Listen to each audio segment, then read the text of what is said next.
প্লেয়ারদেরকে cheat করা হচ্ছে, cheat মানে ঠকানো হচ্ছে, এটার থেকে দুঃখজনক আর কি হতে পারে? তামিম ইকবালের বোর্ড যদি নির্বাচিত হয় সেই জায়গাটা তো সবচেয়ে বেশি কঠিন হওয়া উচিত, কারণ এই ঘটনাগুলো দেশের বাইরের ক্রিকেটার কিন্তু এই স্ট্যাটাসগুলো পড়বেন, জানবেন, এবং আমাদের ইমেজ সংকটের তো একটা বড় ব্যাপার থাকে এখানে।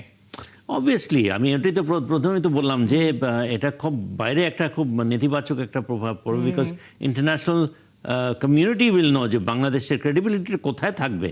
প্লেয়ারদেরকে চিট করা হচ্ছে, চিট মানে ঠকানো হচ্ছে, এটার থেকে দুঃখজনক আর কি হতে পারে? সুতরাং তামিম ইকবাল কেন, যে কোনো বোর্ড আসলে প্রথমেই হচ্ছে যে এদেরকে শাস্তি করা উচিত এবং কোনোভাবেই এটাকে মেনে নেওয়া উচিত। তা আমি ভেবেছিলাম যে লাস্ট ফারুকের সময় একটা দল এরকম করেছেন, রাজশাহী দুর্বার সামথিং লাইক দ্যাট। হ্যাঁ, তো তাদেরকে মানে কোনো কিছুই করা হলো না, সারপ্রাইজড। একদম এবং সেখানে সরকারি ইন্টারভেনশনও ছিল আমি যতটুকু জানি। আর তারপরে পার কিভাবে পেয়ে গেল, এই ক্ষেত্রে যেন পার না পায়, আই হোপ।